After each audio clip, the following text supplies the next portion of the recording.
Mein Liedmoment ist jetzt, wenn ich bei der Morgenrunde mit den Hunden die aufgehende Sonne und die Morgenröte sehe. Und das Gefühl ist da, wie schön, was auch immer der Tag bringt. Das Licht scheint schon mal freundlich darauf.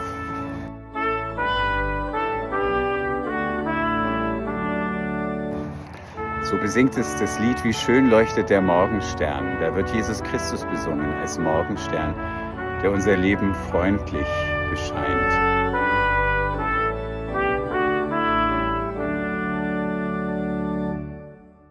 Gottes Licht scheine freundlich auf euren Tag, so wie der Morgenstern zart das Licht verbreitet.